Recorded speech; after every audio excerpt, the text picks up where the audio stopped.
Where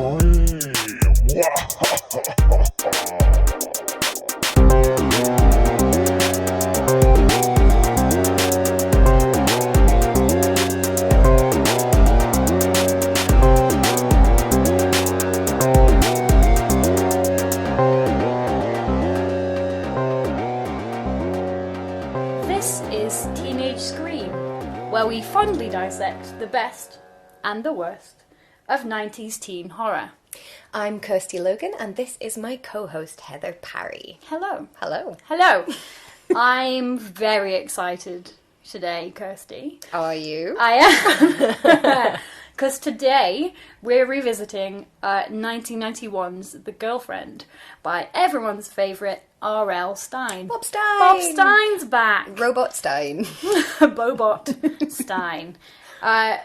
I'm going to read the tagline to you. It really sums this book up.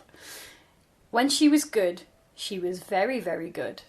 But when she was bad, she was murder. Is that the right word? No. She was murder? No. Like, you wouldn't say you're looking very murder today. Yeah. Yeah, and also... She was murderous. Doesn't happen. No. In the book. There's a real issue with both the taglines and the covers of point horror books being completely unrelated to the contents of the book. Almost as if they were produced really quickly and cheaply for a mass particular market. Why don't you describe to us this cover, Kirsty? Okay, so we've got the classic font for the title, which I actually love. So it says The Girlfriend in kind of spiky, jaggy, thorn-like letters, but red and shiny. And the dots on the eyes are hearts. Oh, I hadn't even noticed. I know, right? It's cute, great. isn't it? And then the cover, it actually is a piece of shit. I don't think it looks very good. The title's good, the rest of it's terrible. It's a piece of notebook paper ripped out that says, "Be mine always," and also a rose with blood dripping from the thorns, neither of which appear in the story. And there's a very particular phrase that's used often that could have been written on that bit of paper, and it wasn't. What's that?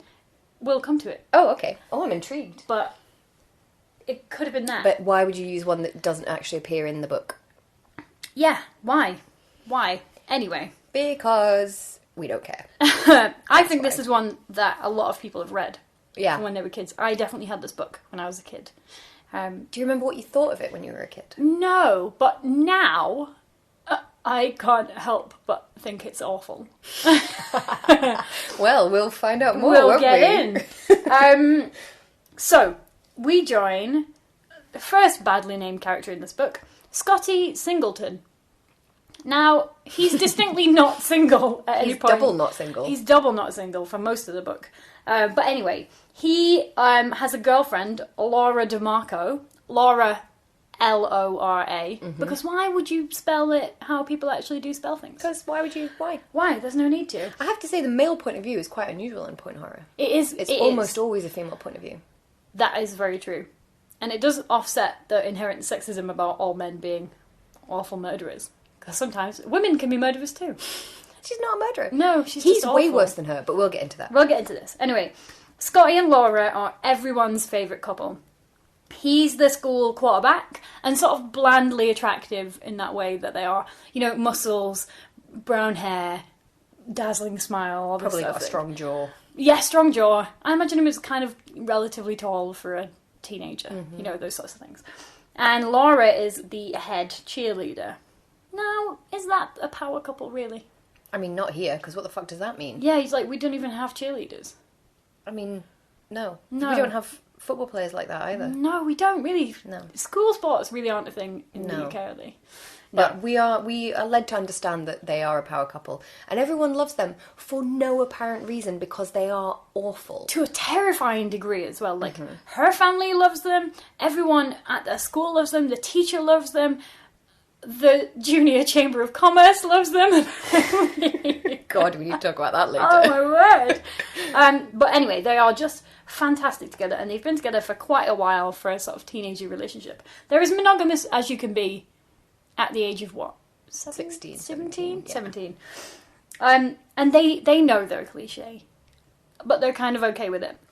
One of the more interesting things about this book is it's one of the only point horror ones where there's any sort of talk about class. Because Laura DeMarco's family are very well off. When we meet them, they're throwing a party to celebrate the fact that both Scotty and Laura have got into Princeton, even though it's not the end of the year and they haven't actually got the grades they need to get to Princeton yet, but they've been accepted. But they're throwing a hugely lavish party, like a wedding party style party. But Scotty's family doesn't have that much money in comparison. Scotty's mum, what do you think about her as a character, Kirsty? I think she's incredibly offensively written. Oh, go on. Because Scotty mocks her. Scotty as the point of view character mocks her, and R.L. Stine as the author mocks her because her dress is a little bit too tight and she's got blonde hair, and that seems to be the extent of her terrible sins. She's raised 2 sons alone. By the way, this boy could have got a weekend job, does he? Fuck no. He doesn't care. So she's raised 2 sons completely alone. He's never met his father. He doesn't know where his father is. And yet, what? Her dress is a little bit too tight, so we're supposed to laugh at her? And she's Fuck off. She's a bit brash, and she clearly doesn't have like the education that Laura's parents have. Well, for instance, that's because she has had to raise 2 sons by herself, even though one of them is definitely old enough and has enough free time to get a weekend job to help out, but doesn't. Yep. So I like her. I hate everyone else. I imagined his mum to look like Stifler's mum, but in Legally Blonde.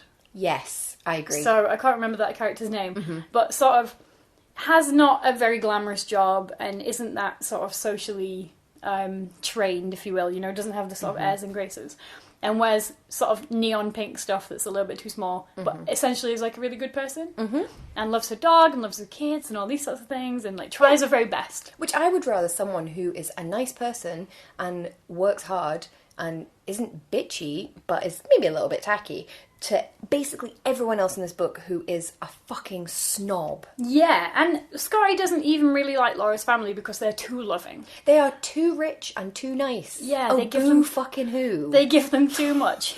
He doesn't like his mum who's poor, and he doesn't like the super rich. What are you, Goldilocks? Like, what is in the middle here? I like the averagely wealthy. Shut up, Scotty. Anyway, so he's sort of her bit of rough, isn't he?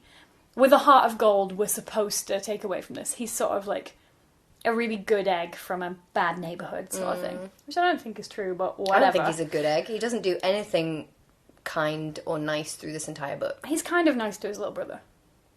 But that's basic human decency. Well, he doesn't kill him. Yeah, which is, a good start. How low are our standards? I have also not killed my brother. Neither of you. No, I haven't killed mine or yours. There's times where I considered it. Well, yeah. I mean, if you keep your standards incredibly low, he's great. He's a good guy. He exists in the world. I was going to say he doesn't even kill anyone, but that's actually not true. We'll get to that. So, he is tall, broad, muscular, big blue eyes, and a nose that looks like it might have been broken. Is that an attractive look? And also, wouldn't he know? He's the point of view character. Wouldn't he know if he's broken his nose? I think he hasn't, but it looks like he has. Okay. Which makes me think, you're not allowed to not be perfectly good-looking in the point horror world, so what a strange comment. And he's got a light brown mullet, I realise. Has he? Yeah, it's kind of like long at the back. Oh, God. I know, awful. I didn't notice that. Awful. Laura has wavy blonde hair and wide green eyes, and she looks like a young Christine Brinkley. Kirsty Brinkley. No, does it say Christine Brinkley? Yeah. I thought her name was Kirsty Brinkley. I have no idea. I don't know who she is. Is she one of those 90s models? Yeah. She was in a video by, who was it? Bruce Springsteen or... Who does Uptown Girl? Uptown Girl. I'm sure she's in that video. Okay. She's like a very beautiful kind of late 80s model. Okay. Of course she is, because she's the head cheerleader. Of course. Yeah. So, these two are primed for success, aren't they? They're both going to go off to Princeton. And Scotty often says, nothing could come between us. Nothing can go wrong here. But I don't even think that they like each other, honestly, because quite early on in the book, so at this party, she steps on his foot to the point that he winces in pain, and then he says, I really wanted to pour my Coke down the front of her dress. Like, they're both 10-year-old boys. I don't feel like that's what 17-year-olds are like. It's really... They're like young boys, which furthers my argument from the previous R.L. Stine book that all of his characters are like young boys, but just in the bodies of teenagers. Yeah. I think he's still writing kids' books, but just aging them up. I'm going to go out on a limb here and say that of all the books we've done so far, the R.L. Stine ones have been the worst. And I agree. Can't write human people. Because he's Robot Stine. He is Robot Stine. This is why he can't do it. You cannot outsource writing to a android. No. I've always said that. Yeah. I'd like to talk for a moment about Scotty's best friend, who is called Bender. And he's also offensive tackle. I mean, the queer subtext in this is barely subtext. It really amuses me also that his full name is David Bender, because my partner's name is David. And he's a And Bender. we'll leave that there. Sorry. So Scotty is embarrassed by his girlfriend's wealth, but he kind of likes being in that world, doesn't he? He's aspirational. Mm-hmm. And he really loves being in a relationship, which I don't think 17-year-old boys really are usually. I don't think anyone who's that young is really into it because they're into each other. They like being in the relationship. They don't really like being together. Does that make sense? They like having a boyfriend or a girlfriend. Oh, I don't know. But then I don't remember being a 17-year-old boy. And my boyfriend when I was 17 was a fucking wanker. So. Mine was awful. Mm-hmm. Like, gangly and terrible and cloying and... Mine had a ponytail and leather trousers. Oh, that's much worse. I know. Leather trousers. I was 16. Oh, God. I know. They should be banned. They should be burned. They should be illegal. What, him or the trousers? Both. That's just terrible. I know. I did my my 6 monthly, not even 6 monthly, 5 yearly looking up of my exes the other day, which I haven't done for such a long time. Because I think the last time I looked, none of them are on Facebook, so I just was like, oh, I won't look at that again. And I looked the other day, and one of them's got 3 kids. Ooh. One of them writes comic books, and one of them fixes boilers, apparently. Probably a good job. So, the lives you could have had. Yeah! I'm always really happy to see that mine are balding and getting much uglier. Oh, yeah. Yeah. Not that we're bitter.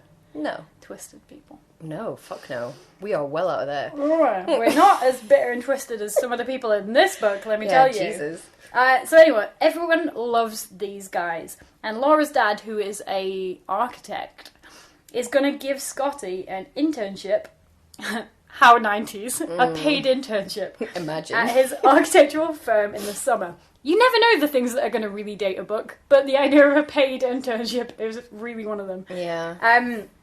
So everything's set up for them, and he just has to essentially not fuck this up. And he's golden. So, because they're so rich, the DeMarco family are going to go on holiday to Europe for 2 weeks. They're going to Paris and London, which, to be fair, sounds great if you're 17. I made my parents take me to New York when I was 17 because the previous year they'd gone without me and hadn't even invited me. Oh, Yeah, I know. You made them. How could you make your parents do anything? That was really awful. Okay, cool. Good tip. Good tip for life. Be super awful and get what you want. I'm not going to France again. Take me to America. It was good. We had a good time, okay. I should say. So Friday's the big game. I imagine you was like that kid from the Twilight Zone that, has the power of Yes. everything, so they have to keep him sweet all the time. Yeah, I do know that. Is that you? I haven't seen that many Twilight Zone episodes, but I have seen that one. That is me. I played that person. Cool. So I sort of understand America. I don't really know what a homecoming dance is still. No, because where are you coming home from? Yeah, or to. And it's always the night of the big game, isn't it, as well? So how do these two things intersect? It seems like homecoming is like at the end of the year, but I don't understand what that means. Is it the same as prom? I don't know. Because this is in November though, it's not the end of the year. Oh. So what's homecoming? But it must be near the end of the year because he's already got into college. It's November. Oh, shit. Because you get acceptance way earlier, don't you, than you go. So I don't know what fuck homecoming is then. No, me neither. Where have they been? Where are they going? Where's home? Is it the end of the football season, maybe? And they're coming home from the... I don't know. We're reaching. I don't know. I don't even know when the football season is. I met a fancy do once. I was at dinner seated next to a very famous, like a race car driver, Formula One driver. And I was a race car driver. Race car driver. I was desperately trying to make conversation with him. And I said, when is the car season? When do the cars blossom? He was so unimpressed because I didn't recognise him. Like, when somebody told me his name, I remembered it. Who is it? I'm not going to say. Oh. But he's, like, very famous and, like, I'd heard of him. But then I was like, I've never seen a car race. So I'm like, I've never seen one of these vehicles you mentioned. I've seen a car, obviously, but I had not seen Formula One before. So, yeah, I asked him when the car season was. He was not very impressed. When do the cars come in season in this part of the world? It was fine. He was very patronising in return because he'd asked me about my books and I told him all about them. And then later he saw me and it was for like a BBC radio thing. And later he was like, so when are you reading your poems? Oh. And I was like, number one, bitch, I don't write poems. But anyway, so he was not very impressed that I didn't know who he was. See, I used to love Formula One, so I look forward to getting that name out of you when we're not recording this podcast. Anyway, so it's whatever the hell Homecoming is, it's a very big deal, and the sort of main couple of the school are supposed to be there. But of course, it's kind of embarrassing for Scotty because Laura isn't there. She's in Europe. So they have a game, and they win the game, even though Scotty's good luck charm, Laura, eye roll, isn't there. And he really struggles because she's not there watching him. Oh no. Male tears. Oh my god, my girlfriend's having a life and I don't like it. How dare she? That's the voice I used to mock my boyfriend when he won't do I've heard you do that voice. I don't want to take the recycling out. I don't like it.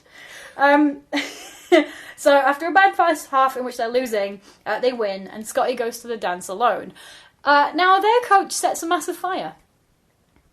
He doesn't set... It's like a bonfire. He doesn't set a fire. But it's huge. Yeah. We didn't have that at my school. We wouldn't have been allowed. It's a terrible health and safety error. We didn't have that at my school, though. No, we didn't either. I'm from quite a downtrodden area. Maybe they just wouldn't trust us with fire. You can have it on the outskirts of town, away from the school. Too many arsonists at the school. Well, you couldn't burn the school down. I will say at this point that... like another R.L. Stine book that we could mention, Scotty has a hat that he always wears. A black and silver Raiders cap. Yeah, what is the deal with this? Why is there always a hat as a plot point? I mean, because every single one of his books is written to a total schedule, you know what I mean? Like the formula. The formula, sorry, and the hat is part of the formula. What's the hat though, man? Bob, what's up? You're losing Maybe your hair, Americans mate. just wear hats a lot. Oh, but all the time, he never takes it off. Yeah. And it's almost like the same colours. Is it the same team? Is he just a Raiders fan? Who are the Raiders? Bob? Is it Raiders? Get in touch. Yeah, Raiders cap. Oh yeah, you're right. Black and silver Raiders cap. Oh. And I feel like that was the exact same one as the previous RL. Is it a real team? I know you told me which sports ball team it was last time. It was the Sharks last time. Wasn't it? Oh yeah. So it's a different sports ball team, but we don't know which. So he's making it style. Up, but he loves it so much that he's including it in every book he writes. Bob, I mean, get some other ideas. Maybe mate. he just likes hats a lot. Sexually. The other thing that's in all R.L. Stine books is a character with white blonde hair. Really? Which I think he does on purpose.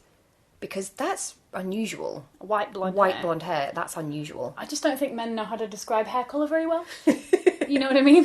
Do you think? Yeah. Not hairdressers. They probably... Well, yeah, true. Is Bob Stine moonlighting as a hairdresser? Maybe. He's a robot. He can do anything he wants. So Homecoming turns into a semi-riot. Because of all this, like, people getting a bit drunk and all this sort of stuff. And Scotty leaves because he's so embarrassed that Laura isn't there with him. Yeah, he really has a meltdown over this. Yeah, he's so ashamed. Oh my god, it's just so embarrassing. Why does he get so wound up about this? I don't like being here on my own when I'm used to having a person with me and all my friends are here. Me. Everyone's looking at me. So neurotic. Just get over it. Anyway, he sort of runs away from the party. Whatever. Why is he so popular if he's like bit terrible socially. I don't know. Maybe everyone gets a kick out of seeing these two guys together. Like, oh, maybe they'll kiss and it'll be really hot and we can watch. Clearly that's what we were doing in high school. Yeah, totally. Yeah. We had a prom at my high school because we made my English teacher throw us one. God, this is your whole adolescence, isn't it? Making Making adults do it. things. Yes. And I carried that You're into a my adult life. No, she was quite good and we were quite a good class. So we had a prom and we had like a best couple and it was me and my boyfriend at the time, which I don't know why that happened because we weren't particularly popular. Yeah. Maybe everyone else was worse. But this is why you're not allowed to have proms in the UK. Our German teacher, who shall remain nameless, ended up vomiting into the toilets with one of us holding her hair back.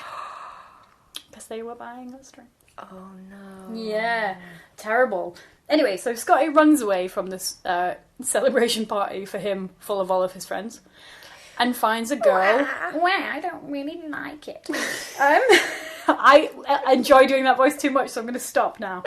And he sees a girl who's fallen off her bike.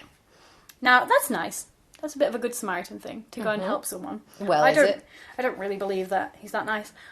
He's not doing it as a good Samaritan. Well, He's doing it because he wants to fuck her. let me read you out their introduction. She was wearing a thin, pale windbreaker. That's not hot, is it?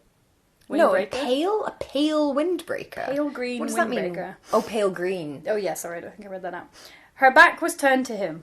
In the white light suspended over the parking lot, he could see that she had long red hair which flowed down to her waist. Hearing him approach, she turned her head and gave him a shy smile. "Hi," she said, breathily. I feel like also, can we practice? How do you make that sexy? Because to me that's not sexy. So you do hi. Do a breathy hi. Hi. It's weird. Hi. It's like you're having an asthma attack. How do you say it not breathily? Hi. Hi.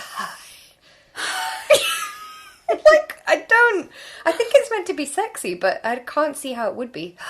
I mean, I don't... Hi. Hi! It's like you've That was the best one. It's like you've run to the other person and Yes. you need to say something before they turn around and leave and you go, "Hi!" I remember years ago, my ex-girlfriend, her brother had got us tickets to go and see Jekyll and Hyde starring Marty Pellow Oh! from Wet, Wet, Wet. And when he first came, it turns out that we were the youngest people in the audience by about 30 years because it was just a bunch of women who fancied Marty Pellow. And he came up on stage and he did all his lines like that. And I thought, well, maybe he's had to like run on stage or something so it'll catch his breath. No, all of the lines, the whole show were like that. So weird. It was so weird. Had he just undergone a lung transplant? Or I something along those lines? Can't explain it. I can't explain it. My auntie was one of those women who really, really fancied Marty Pellow.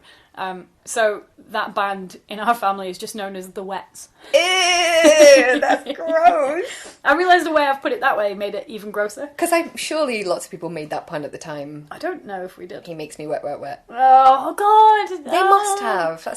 It's such an obvious joke. Apparently he's quite successful on stage now. Is he? Well, I don't like him because my great auntie tried to sell jam for charity and he would not let her through the front gate of his estate.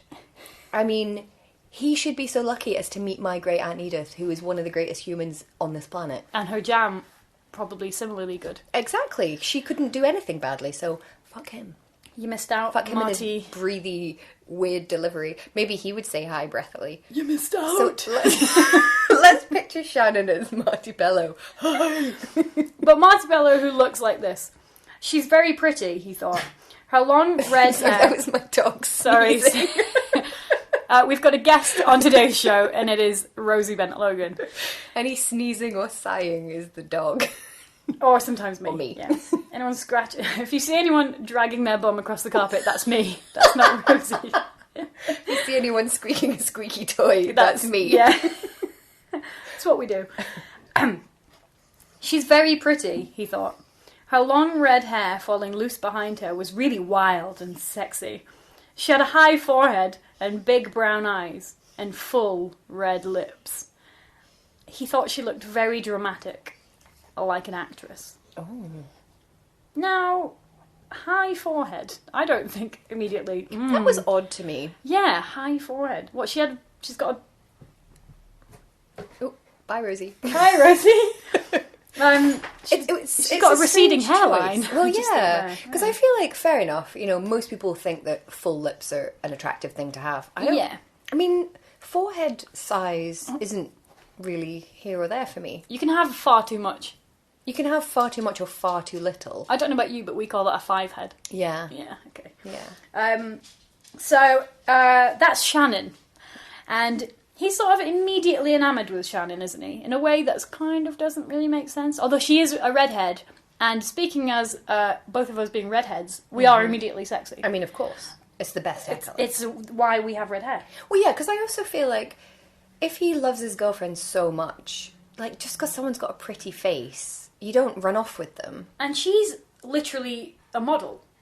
She looks like a model, his girlfriend. So, just because... I mean, redheads... It's redheads. We're kryptonite. We are sexual kryptonite people. No one can resist. There's a queue at that door right now of people just waiting to just look at us. That's why we've got Rosie as to protection. Protect us from the idea of Rosie protecting us from anyone. Well, I know. Hilarious. She would just be looking to see if you've got a peanut butter biscuit to give her. They've all got peanut butter biscuits. Oh no, damn! Foiled. Is that a euphemism? Ugh. Sorry, we went there. She's kind of weird. But he gives her a lift home, and he's attracted to her against his better judgment. Because, who wouldn't be? We're told that she smells like cinnamon and orange. Oh, again! Again! Why does Bob Stine think teenagers smell like cinnamon? I feel like we're really getting deep into the psychoanalysis of Robot Stine. Robot Stine, why are you going around sniffing children, for a start? I mean, cinnamon and oranges smells quite nice, but that's weird. Let's see if in the next one anybody smells of cinnamon. I mean, maybe they've all been baking? I mean... I cook a lot and I don't smell of cinnamon. I've never seen, like, a cinnamon body spray. There's, like, certain things that you would get a body spray that smell like certain things, but I've never seen cinnamon, really. No, maybe in the 90s, though. What's Maybe. that body spray everyone used to have? Lynx. No, Impulse. Impulse, yeah. I bet there was a cinnamon Impulse. I don't think there was an Impulse cinnamon. I don't think so. Why is Impulse cinnamon such a great phrase? Like, you bought it was near the till. Why'd you get the cinnamon? Oh, it was Impulse cinnamon. Impulse cinnamon. That's quite a good stripper name. Impulse cinnamon. I like it. So he takes her home, and they make out. Because the pull of this woman, who laughs high and fragile, like the tinkling of a glass wind chime, is so strong that he cannot keep away from her. Now, let's try and do that laugh, Kirsty. High and fragile, like the tinkling of a glass wind chime. I'll go first. Okay. That's more like insane possessed doll to me. I'll try it. I'll go really high. Oh, that's much That's better. more wind chimey, right? It does sound like you're being shot by a machine gun now. If you told me a joke and I went, you'd be like, oh, how Jesus. attractive. I must take you out again. Yeah, I don't know. You're so into your girlfriend, but someone with a tinkling psychopathic laugh can turn your head so aggressively that you sort of unwillingly ask her out again. I don't think he's the nice guy that Bob Stine wants us to believe he is. No. I also have to point out that Bender is sort of like a weird comedy sideshow character, isn't he? Mm-hmm. Like, we're told, and I quote, Bender loved falling down. Again, this is what I'm saying, they're all 10-year-old boys, but put into the bodies of teenagers. It's so strange. Why would you ever say that about a person? They loved falling down. It's like the other one, she loved writing notes. Yeah, she loved writing notes. She loved falling down. There's so little personality in any of these characters that they have to give him like a weird thing like that. Like, he's always sort of throwing himself on the grass as a joke. I mean, I don't really think that's funny. No. I mean, this is maybe why I don't hang around with teenage boys who I think are literally the worst people. I don't think that they throw themselves on the grass. But do they love falling down? Do they love falling? I don't think so. Awful. So, Scotty, being a nice guy, has kind of a like, oh well, nice should guy, I? TM. Nice guy. No, I'm a nice guy. He is a nice guy, TM. He is. In that he's a complete dick throughout, but we're supposed to be on his side. But he says he's a nice guy. Like, it's not enough to just say you're a nice guy. You have to actually do nice things. Someone on Twitter said the other day something amazing, like, he's one of those guys that thinks he's a feminist so ardently that he never stops to see if his actions actually back up what he says his ideology is. And I was like, ooh, that's completely accurate about a lot of people. I know a few people like that. In fact, I know someone who's so much of a feminist that he told my female friend that she was doing feminism incorrectly. Wow. It's quite something, isn't it?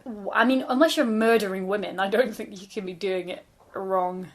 Also, for a man to tell a woman that she's doing it incorrectly, you're like, wow, sir, that's quite... That's ballsy. That's quite something. That is Unless ballsy. his entire life is some kind of feminist performance art and he's trying to make a point. I don't really know what was going on there. Terrible. Anyway, never mind. Oh, God, there's so much gossip to catch up on after we stop recording. So he sort of goes back and forth about, shouldn't he take Shannon out? But he really wants to, so he's going to. And it doesn't matter about his girlfriend. Why is he going back and forth? He clearly shouldn't. Why is it even a question? Exactly. Anyway, he takes her out to a movie in and up to Rainier Point, a famed makeout spot. And I think they fuck. Yeah, they do. Totally. Do. They're in a car. Fuck. Yeah, off-screen fuck. And then she says, in a creepy little girl's voice, "You're my baby now." Yuck. Awful in so many ways. You're my baby. Are we meant to think she's sexy, though? I think so. I don't find creepy little girls that sexy. Is it sexy?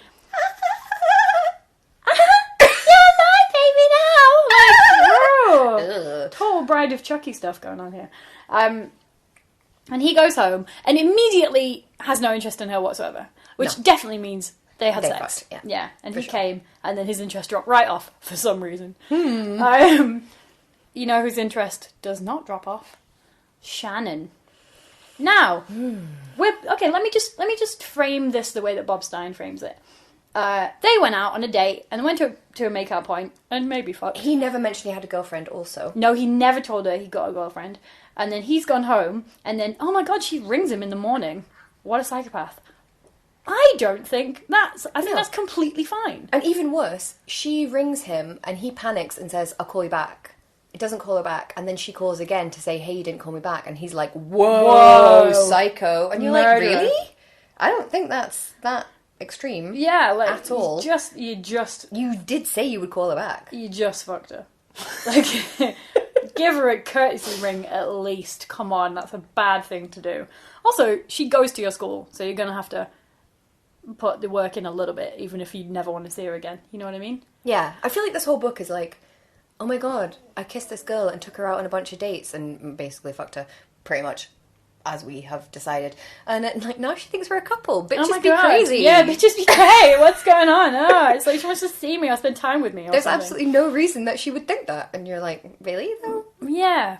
Anyway, from Bob Stine's perspective, this girl's like going, oh my God, she wants to talk to him after he definitely had sex with her. Weird.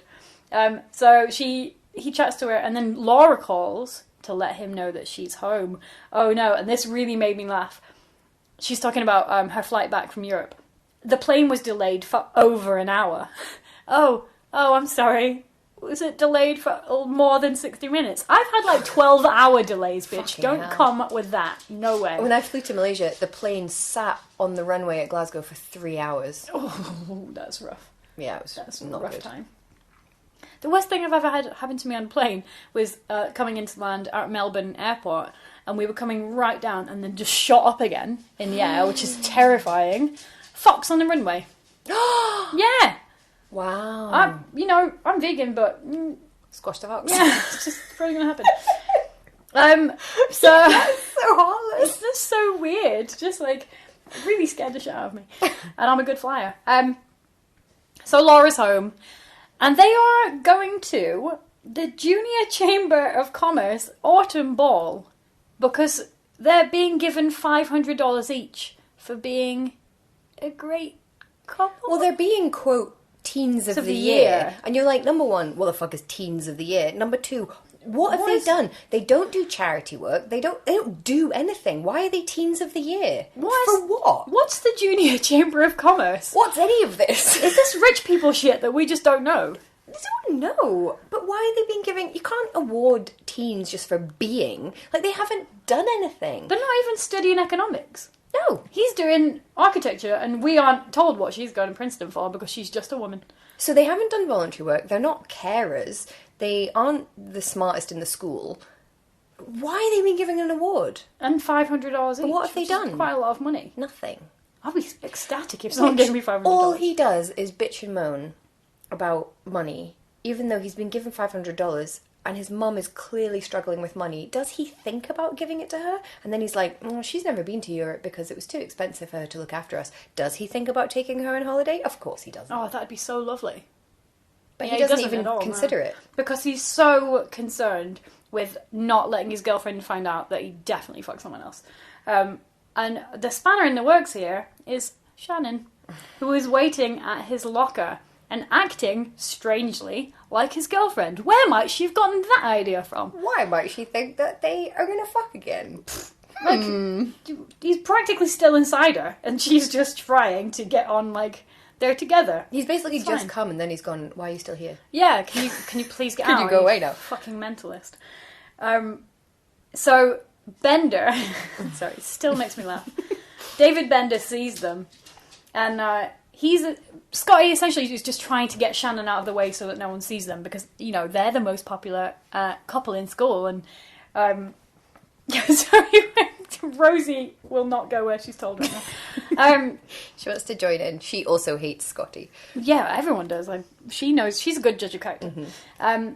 Now, Shannon says to him, "You're not being nice to me, Scotty," which is completely accurate. Mm-hmm. Completely accurate. That is a statement of fact. Yeah, and later on, she watches Scotty and Laura have lunch, which I again think is fine because she didn't know that Laura existed. So if I like had sex with a person and then the next morning they were like, "I don't know who you are, get away from me, weirdo," and then I saw that person with their partner, I would have a look as well and be like, "Oh shit." Because you're probably watching them going, are they mates? Oh no, they're making out. Yeah. Oh, they're definitely together. Yeah. Again, totally all and fine. And then being like, why didn't he tell me that? Slightly creepy is that then Laura appears in Scotty's house. Shannon. Yeah, sorry, Shannon appears in Laura's house. Mm-hmm. Laura, what are you doing here? I don't know any of you women. Demanding that Scotty breaks up with Laura. And again, okay, what about that? Is that okay? I mean, it's not really okay. But also, no one is. So much of this would be avoided if he was just honest with literally anyone. Yeah. If he told the truth to literally any other person, all of this would be avoided. Which is so true of so many point horror books. Just say what's happening. Say the thing. It's so fine. I will say, I think Laura is the main victim here. Yeah. Because she's done absolutely nothing at all, and then her boyfriend just goes off with someone else, and then she's still done nothing. I mean, she's not a very nice person. No, she's very rich. But she hasn't really... She's really a massive snob. Yeah. But she hasn't really done anything wrong. Yeah. So yeah, she's really the one that gets the short straw. True. I was going to say the short end of the stick. The stick, I was thinking that as well. That doesn't make sense. We had this on a previous podcast when I said something weird. Sharp box of sticks. Sharp box of long-ended sticks. How can one end be long and one end be short of a stick? One's got a long... That's obvious. There's a long end and a short end. Come on. I don't know what your problem is. God, these stick metaphors are really fucking with us. Getting out of control. Oh my word. So Shannon tells Scotty that she has got some very big brothers and they're not going to be impressed that Scotty is not being very nice to her. Mm-hmm. Now, Scotty sees what he assumes is one of Shannon's brothers, and let me just describe him to you. He saw a man, a very large man, wearing a long raincoat, appear between the hedges, then quickly duck out of view. I immediately think Herman Munster. Yeah. You can see where I'm getting. Just like lumbering, I see it. large, raincoated man. Yep. So she's got several Herman Munsters in I like her... that you're doing kind of puppet arms. Puppet arms. I'm doing big shoulders. That's big shoulders. I can see it. Puppet arms down there. And so Scott is like, oh my god, sure, I'll call you, just get out of the house. And guess what? He doesn't. So, she chops his snake in half. And that is not a euphemism. Scotty, we haven't mentioned, has a snake called Ernie. Of course, because that's just what happens, isn't And the problem with his snake is it's too big. It's too big! He has to live in the garage because he's too big! It used to be small, but now it's big. Now it's grown big. As we heard in the last podcast, something has come up. The snake's too big. So he goes home and he finds Ernie cut in half, which I'm going to say is quite brutal. Yeah, it's harsh. And another point horror trope, people murdering pets. It happens in almost every book. That's true. Yeah, it does. Yeah. Why? It's horrible, isn't it? Is it easier than killing a person in a book, but still gets that air of menace across? I think that's what they're going for, because they're saying, well, we can't kill off any main characters for some reason, but we'll kill some pets, which is not very nice. Also, chop a snake in half. Have you ever touched a snake? It's a personal question. How familiar are you with the girth of a snake? Not that familiar. I have handled a few in my time. Okay. This is not euphemistic. I have actually handled some snakes. I actually have also handled the snake. They're quite heavy and thick. Some cocks, but that's different. Yeah, I've never touched one in my life. It would take a lot to Get through it. I mean, they've got a spine, haven't they? Of a sort. Not like a bone. Have they a bone? They have a bone. They have a bone. But they're very thick. They like a central spine, don't they? Yeah. And then they go around. Yes, they like are. Rib cage. Yes, they are indeed circular. Yes. I think it'd be very difficult to chop a snake in half. Yeah. Maybe with like a spade. Even then, that's not. It's going to be, fibrous on either side. It won't be like a clean. She cleaved it in half. In which she's described as quite frail. I think you'd have to be quite muscular to cleave a snake in half. Cleave a snake. Snake cleaver. So that's my stripper name. Snake cleaver. Don't touch her. Whatever you do, do not touch that woman. My God. So we go. There's quite a boring bit of back and forth of her just turning up in places and him not wanting her there, and her ringing him and him trying to avoid it and getting away with it. Yeah, and I mean, okay, the snake thing, not cool, but he says the line, how many more horrors is Shannon going to commit before I'm forced to tell Laura the truth? Number one, why, little baby, tell her the fucking truth. I don't want to tell my girlfriend I've cheated You on did her. a bad thing, fucking fess up. Own it. And also, he spends this whole time thinking like, I can't believe she's ruining my life, she's doing all these things. And you're like, okay, she phones you a couple of times, she turns up once to a place where you are. I mean, she does break his hand. Oh yeah, she breaks his hand. Then she does do that. Which again, I'm quite impressed at. I think that's quite hard. A brute, and I mean that in the best possible way. Yeah. I think she's a lot stronger than we're making out. Also, can we point out that at this point in the book, he still hasn't told her that he's got a girlfriend? Yeah, but she knows. Does she know? Seen them. Oh yeah, that's true. But still. But if he was just honest, because it's like he says, "Well, I've told her that I'm not interested," but then in the next breath he's like, I'll call you. Or like, Shannon, I'm really not interested. Let's go on a date. And you're like, mate, fucking what? Mixed signals and all sorts of stuff and you're lying. I mean, I'm not saying she's in the right, but I'm also saying he's not either. Yeah. They're both horrible. Yeah, they both need to sort their shit out. I mean, this whole book, much like all the R.L. Stine books, should be called People Are the Worst. Rich people in particular are the fucking worst. Yeah. And also, this one needs a subtitle No Homo, but we'll come into that. No homo. No homo. Would that involve David Bender? Who yes, knows? I think so. I will. Okay, so she does break Scotty's hand, and she also does kill Laura's cat, who has the brilliant name of Fluffernutter. Yeah, and stuffs it into Scotty's Raider's cap because everything has to evolve around a hat. The hat always has to be a plot point. And Bob Stine, why do you hate animals? Yeah. Just leave them alone. That was the most horrible bit for me. The tortoise, turtle, and the other one. Yeah. Everyone always has a pet that dies, even when the pet has only just been introduced into the story. And they seem like not that bothered. No, they get over it instantly. No. Although I can think of one book where one person's devastated. But that will come in a later episode. Cool. So we've got a broken hand and a dead cat.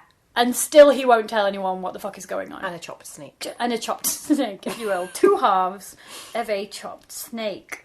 But he can't tell anyone because it's the Junior Chamber of Commerce Autumn Ball coming up. Which is another party of loads of, like, I imagine champagne and canapes and shit like this.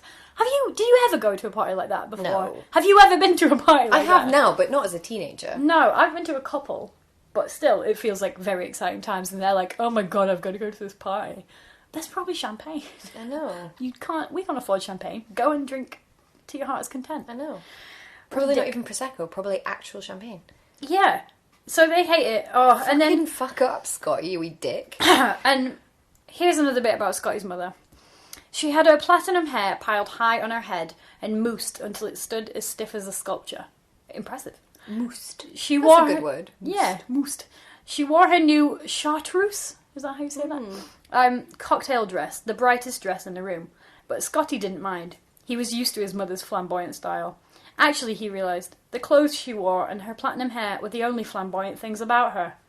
Which finally he's realised, but this realisation doesn't lead him anywhere. It doesn't make him think, oh, maybe my mum's actually really cool and works really hard. Also, at this point, by the way, he's broken the glass door of his house. Yeah. And number one, he doesn't pretends that he didn't do it. And number two, he's just got $500. Does he think, oh great, now I can pay to get the door fixed? Haha, of course he fucking doesn't. Glass doors are horribly expensive as well. Single pane of glass. He's an actual dick. He's I hate very, him. very spoiled shithead. So Shannon arrives at the ball, of course. Which I'm going to say, take a hint, Shannon. Well, yeah. You don't really He want says you. he doesn't want you. Be a bit dignified. But she's clearly got some damage as well. So I'm not on her side, but I'm also not on her side at this point. I'm definitely not on his side. He's awful. Oh, bye, Rosie. Bye, Rosie. Bye, Rosie. She's not impressed. She's leaving. And then coming back. So they get into a bit of a scuffle and he ends up bleeding. Which, I don't understand how that really occurs. They have a bit of a tussle. I know, like, what does she do? Does she hit his nose? Or I don't really know. Yeah, and it's anyway, not really clear. In mixed message number 452 in this book, to get her out of there, he agrees to go on a date with her. Now, why is that ever going to be a good idea? What does he think is going to happen here? Oh, if he just has one more date, that'll be the last one. Just one more phone call. Just one more date. It's like me with cake. This is my last bit of cake ever. And then the next day I'm like, no, this is my last bit of cake. But you don't hate cake. No, I like it. That's the problem. Yes, exactly. He doesn't like Shannon. No. Oh, God. So, anyway, they set up this date, which he forgets is on his birthday. Because he just... this happens so much in Point Horror where people forget it's their birthdays. Now, I am a bit of a princess when it comes to this sort of shit. I would never forget it was my own birthday. Would you? I have, or like, it'll be only when I look at my diary and I go, oh, it's my birthday next week, and I kind of haven't thought about it. But you don't wake up on the day and get most of the way through the day and go, oh, actually, it's my birthday. No, and I definitely didn't at 17, because obviously by this age, everything. you've had quite a lot of birthdays, but at 17 you've hardly had any. How dare you? I have only had 31. That's a tiny amount. I mean, I've had 76, so... And you look so great for I know, your age. Thanks. You're like a day over 54. So, it's his birthday, and he's got a date with Laura later on in the evening, but he still decides to take Shannon out on a date. And he decides he's going to tell her no. Finally, he's going to say, you have to leave me alone. And then they get into a bit of a scuffle, and he shakes her to death. Yeah. And... by the way, just before this happens, we are reminded again how small and frail she is. Yeah. Basically poses really no physical threat to him. None at all. But he shakes her to death, which I think you can only do to babies. I don't think you can shake an adult to death. Otherwise you wouldn't be allowed on those rides. I suppose you could, like, damage their neck. Maybe, yeah. Anyway, he sort of blacks out when it happens. Oh, He's so emotional. It's fine. So it doesn't count if he blacked out. I feel like this book, it's really trying to be, like, the fatal attraction of teen horror novels, but I actually think it's more like The American Psycho. Ooh. Because it's about, or like Perfume, the Patrick Süskind novel, because it's about a guy repeatedly doing the wrong thing, but constantly telling himself that he's not doing anything wrong, and it's everybody else's fault. Yeah. So I don't know if that's intentional or not on Bobbitt Stine's I don't think it is. It's a very good point, but I don't really think he's trying to make it be the American Psycho of teen horror novels, but that's basically what it is. Yeah. Oh god. Anyway, Scotty thinks he's murdered Shannon, so he decides to take her body to Laura's house. Oh, also, there's a line of his that I have to point out because he is chilling. He spends most of the book being just a bad person, but at this point he becomes an actual domestic abuser, like a chillingly violent man, because he says to her apparently dead body, "Aren't you going to move? Isn't dinner going to get cold? Aren't you going to get cold?" I mean, fucking hell. This is why I'm saying it's like American Psycho. Yeah. He's a murderer. Isn't dinner going to get cold? He's a cold-blooded murderer. Ooh, yeah. Ooh, awful. I know. I don't know how I missed that. Oh, he's just terrible. And an idiot, because if you'd murdered someone who you'd been cheating on your girlfriend with, surely the last place on earth you would take her, before a police station, would be your girlfriend's house. But he decides to do that because he is stupid. Yeah. And then, guess what? There's a surprise party at Laura's house with all of his family and all of her family and all of their friends, and he walks in with Shannon's corpse. And this is where we descend into farce, because I feel like it becomes like a Beckett play at the end. Like, it goes so far into farce that it's... I was like, is this on purpose? Are we meant to think Is this that... pastiche? Is it pastiche? Has he completely broken with reality at this point? Because it's so bizarre. And this amazing line happens. Everyone sees him carrying this girl, and she sort of wakes up, and the first thing he says is, "I knew she wasn't dead." You deserve to go to prison, you fucking idiot. Like, at least if you're going to murder a person, have the wherewithal to not immediately admit to having murdered her, even when she's not dead. I mean, because come that's on. at least attempted murder. Yeah. Which is pretty much the only one in the book, until Shannon, who is fine now, fine enough to run over to his gift of incredibly expensive rich people presents, and pick up a ski pole and try and stab him with it. Which is, let's forget. Well, no, I guess she did break his hand and kill his snake. I was going to say it was the only threatening thing she'd done this far, but not really. quite. Anyway, someone subdues her, and it's fine. And it turns out that Herman Munster, her brother, is in fact Lieutenant... something... Lieutenant Flalala. Flalala. Something I've written down so badly that I can no longer read it. Let's see it. What the fuck does that say? Oh, Lieutenant Jarmusch. Lieutenant Herman Munster is in fact Lieutenant Jarmusch, a juvenile detention centre officer. So she used to be in a juvie prison. Yeah. Because she's such a psychopath, isn't she? She's just must have murdered someone in the past. Must have. She's got personal problems. It's not Scotty's fault. It's not He Scotty. didn't do He's anything. like, I don't like having dated a psychopath. And we're told that he was there all the time, sort of looking over Shannon, because he has been keeping a watch on Shannon, who hasn't been living with anyone, and doesn't have any brothers, and doesn't have any family, and he's been keeping an eye on her. So why hasn't he just been following Shannon? Why has he been following... She's 17, why does she live alone? Where has she been released to?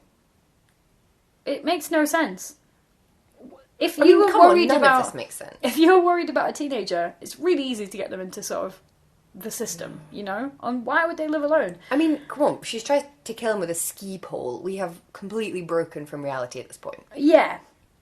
But everything's kind of fine, and Shannon is subdued and taken away into protective custody or whatever. And then Scotty ends up finally telling his girlfriend what's been going on. And she's like, ha, ha, what a douchebag. You're fine. And everything is okay. And then it ends on a quip. They always end on a quip, which makes them all look like fucking psychos. Because this terrible traumatic thing has happened, and they're like, literally, ha ha ha ha at the end. I'm going to read this one out because it's so bad. And this is Laura speaking. I'm just angry that girl spoiled my birthday present for you. Present? What present? He asked. The ski poles, of course. They both laughed. Ha ha ha. What a birthday, Scotty exclaimed. Well, said Laura thoughtfully, I'll tell you one thing. This was one surprise party that was a surprise. For everyone. Wait, let's laugh like wind chimes. Oh, God. It really bothers me. This bothered me in the other R.L. Stine book, that he has such little confidence in his own jokes that he always says, like, you know, line of dialogue, he joked. Or, like, he even has characters laugh at their own jokes. So at one point, Scotty says a joke, and then it goes, Scotty laughed at his own joke, as if to be like, guys, it's funny. It's a joke. We're doing funny now. This is like on TV shows, they don't laugh at the jokes. The characters don't laugh because we're laughing, whereas R.L. Stine knows that his jokes are shit, so he has to have the characters laugh so that we know it's supposed to be a joke. Which is tedious. Tedious to read. It's bad. We do have quite a lot of 90s things and US things in here, don't we? I feel like Homecoming and Cheerleader and Princeton are all really 90s American sort of fiction-y things. I know they exist in real life. Exist. They totally exist. The word bogus. Fucking hell. Happens a lot. That's so annoying. It is so bogus that it's so much. So bogus. We still don't know what a homecoming queen is. Also, Scotty is, quote, the all-state starting quarterback. All of these words mean nothing to me. What is all-state? What's a starting quarter? I don't know what. What's an offensive tackle? I think I've seen one or two in my time. I found out, because in one of the other episodes we didn't know what a condominium was, and apparently that is an apartment that you can buy and not just rent. What a strange distinction. Well, I know, but apparently a lot of apartments in North America and Canada you can't buy. You can only rent them. Apparently, this is what my lovely sister-in-law, who also does our amazing logo, thank you, Jean, told me. Thank you, Jean. We love you, Jean. Have you got any more 90s things? No, it was just those things, and, well, the Teens of the Year thing, I'm like, is that an American thing? I don't think any teens should be crowned of the year. I mean, I've heard, like, here that teens get awards, you know, if they're, like, carers for their parents, or if they've done like local hero work, stuff, like local hero stuff, or like they, you know, take a bit of waste ground and turn it into a nice park or something. But they've done literally nothing. They've done nothing except fucking exist, and then they're rewarded for their mediocrity. They're just attractive and together. Apparently that's enough.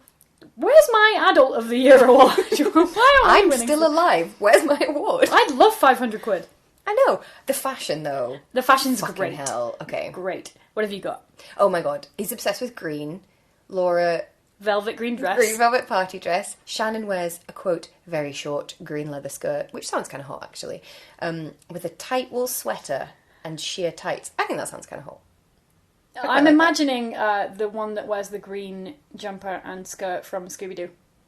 Oh, yeah. Velma, is that? Or Daphne? I don't know which one. Velma's the one with the glasses. Yeah, I don't... Whichever one... I can see the outfit, but not the head. Oh, yeah, okay. I see what you mean.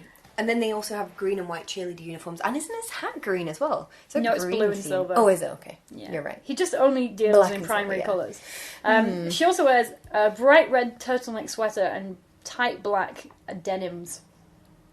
Yeah. I mean, that sound alright. Yeah, turtleneck. These fashions sound okay. No. We've got Scotty's mother's chartreuse cocktail dress, which I can see it working. I've got a chartreuse dress and I think it's nice.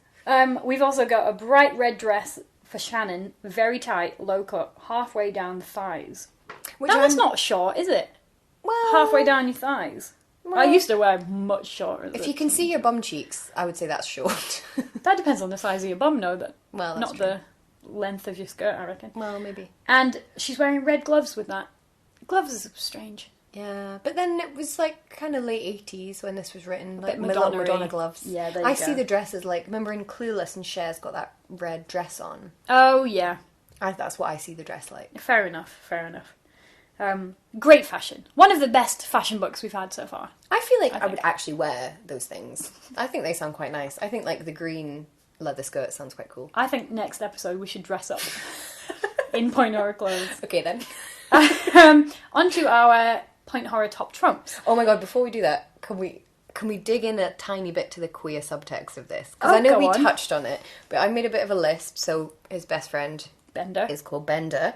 And then, okay, the first chapter. I don't think you have to be Freud to see the subtext in this. Okay, so Scotty's at this fancy party, but he says he would rather go out with Bender, quote, for pizza. Okay then. Laura misses all of this because she's playing with her pussycat. And Scotty says, I should have brought my snake. Because she's playing with that pussycat, I should have brought my snake. How did this pass me by? Because I'm a perv, clearly. And then later, he thinks about the night that he spent with Shannon, and he thinks about her, quote, steamy, dark living room. Yeah. And then later, Shannon cuts his snake in half. Because they were in her steamy, dark living room, and then she cuts a snake. I mean, is it just me? No. Is it just me that is seeing this? There's like this queer subtext that I feel like he and like Bender's clearly in love with him. Yeah. And then his also, name is Bender. And his name's Bender. And he loves falling down on his back with his legs wide open. Oh my god! Onto his Where front. He's like, look, Scotty, I fell. I've fallen. Isn't this funny? Oh Bend my and God. snap.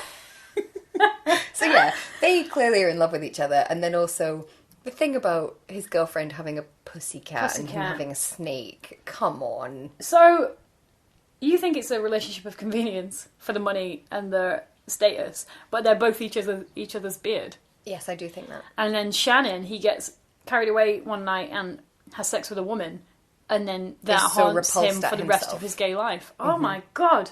I think that's what's going on here. As that, it's a great book. If we make it be something that it clearly isn't, it's great. No, I really like that. I'm really into that. Okay, cool. Let's just pretend that that's what it is. It totally passed me by. Okay, great. So that's how we're understanding it now. Okay. Yeah, let's do top trumps. Do we have a too stupid to live heroine? So, but are we saying that Scotty's the heroine? Yes. Or are we... Okay. Yeah. He's... I don't say he's quite stupid, but he's just a fucking liar. Yeah. Just tell the fucking truth and none of this would happen. Or just don't cheat on your girlfriend in the first place. I have to say, I'm really not a fan of cheating, but I'm a worse... I hate lying even more. Like, everyone fucks up. Admit to it. Let that person decide whether they forgive you or not, and move on. Don't lie to them. It's the same with... I felt the same watching Fatal Attraction, which I remember thinking was quite creepy when I was younger, and I watched it quite recently, and the whole time I was just like, you're a fucking awful person. You cheated on your wife. Oh, boo-hoo. Oh, does he? Well, yeah, because he has sex with Glenn Close. I didn't know he was married. I've never seen this movie. Yeah, so he's married, and he has an affair with Glenn Close, and then she becomes really obsessed. It's basically like the same plot as this book. Okay. But then you're also like, how about you just don't cheat on your wife? Yeah, just don't. Like, I'm not cheating on my wife right now. Exactly. I'm finding it quite easy to not cheat on my wife every fucking day. So next is our sexy sociopath. Sexy bad girl, bad girl Riri, sociopath. What do you think? I think she is meant to be sexy. Mm-hmm. I think she actually comes across as really creepy and disturbing. If I was more generous, I would say that she's a comment on how the patriarchy infantilizes women. Because, you know, she's like, talks like this, she's really breathy, she's got a little high voice like that. But I don't think Robot Stine is woke. No, me Certainly neither. not in 1991. So I think that's just him trying to make a sexy character. But we are told that she's really fragile, but then she is so strong that she can break his hand and cut a snake in half. So maybe it is. Maybe. What's our death toll? Snake and pussy. The worst death. That's Sex who died dies. in this book. Sex That's died. who died. I mean, I think it is horrible that he keeps killing off the pets. That's not cool. And they always die really violent deaths as well. It's not okay. They're people too. Leave them alone. They haven't done anything wrong. Maybe she must have done something pretty bad to have ended up in like juvenile detention. So maybe she's killed before. Maybe. Or maybe she just had sex with another guy who didn't really give a shit about her after. But also, can we clarify, she doesn't try and kill him. He tries to kill her. Yeah, and thinks he has. Yeah, and he doesn't seem that fussed, really. And there will be nothing will happen to him. No one thinks we better call the police because he thought he killed that girl. And didn't seem that fussed about it. And was just trying to hide the body. It was still assault. Mm-hmm. Like, if you shake someone so badly that you think they're dead, it's still assault. Yeah. This man's at large. Yeah. Oh my god. Who knows? Maybe there's a sequel where he actually does kill someone. I think there is a girlfriend too. Oh, is there? I think there's a girlfriend 1 to 4. I think people were talking about it on our Twitter and telling us that we had to read No, all that's 4. the babysitter. Oh, yeah, you're right. There's a bunch That's of true. babysitters. I think there's the girlfriend 2, though. We'll look it up. Oh. We'll look it up. Well, either she comes back or he fucks someone else, in which case he's a fucking idiot. Maybe she gets a girlfriend. And that girlfriend is a Oh sociopath. my God. That would be great. Is it good, though? No, it's terrible. Yep, agreed. Is it good bad, though? Wait, what are we giving it for good? 1. 1, yeah. It's really badly written. I would say it's incredibly good bad. Oh, yeah. Real stunner. I would say this is one of my... It's not even like a... Well, it kind of is a hate read because the characters are so hateable. Hateful. Just all of them are awful. My girlfriend's family's too rich and I don't like it. My tiara's too heavy. Maybe me. My diamond shoes are too tight. Yeah. People want to give me money, but I have to go and say thank you. I don't want to be at this ball with all this Piss off. free, delicious food. Oh, wow. Okay, so I hate them all. The ending becomes a farcical Beckett play. Nothing makes sense. The sexual innuendos are incredibly strong. I would give it a 5 for good bad. I'm going to give it a 4. Okay. Yeah. So we'll say between us 4.5. 4.5. It's pretty high quite for good. good bad, I think. Kirsty, what are we going to be covering next week? Next week we are doing Dream Date by Sinclair Smith. I can't wait. Me neither. Sinclair Smith is always good. Yes. I'm gonna say. One of the best, I would say. And also it works as a really nice response almost to this book. I can see why you're saying that, and I'm excited to dig further in. Yeah, we'll get into it. So if you would like to read along with us, and then get reading now of Dream Date, and then you can join our discussion. You can join us on Twitter. We are at @teenagescream_, or you can join us on Instagram, where we are Teenage Scream Pod.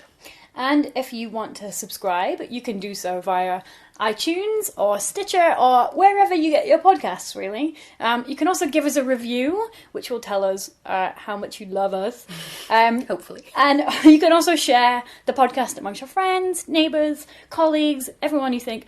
People making their partners listen. Yeah, become I'm a thing. I'm into that. Which I like a lot, and they apparently do as well. So that's fantastic. We are also trying a new thing where we incur some costs making this podcast, don't we? Just a few. And if you would like to help us continue making this podcast, we now have a Patreon by which you can sign up. And if you think, I listen to 4 and a bit hours of podcasting gold, I will say, from Kirsty and Heather every month, I would buy them a coffee if I saw them on the street, or a gin and tonic, or a croissant, or any of these beautiful goods. Or a Point Horror book that I just saw in a charity shop. Or a Point Horror book. You can donate a couple of pounds every month to the running of this show. And you can do that by going on Patreon and looking for Teenage Scream Podcast. And we will link to that on our social media. Yes. And if you're not in a position to do that right now, then that is cool. You can still listen to the episodes for free. We will always be putting this out for free, won't we? We will. But if you do fancy, then you're allowed to now. Thanks. And we thank you greatly for it. Yeah, and if you do decide to donate through Patreon, then you can let us know what type of bonus content would be of interest for you. And you can put questions to us that you might, or suggest a thing that you might want us to talk about in a certain book. All those sorts of fun things. So I'm very excited for the next episode, Kirsty. Yeah, me too. It's See one of my you then. favourites. Bye.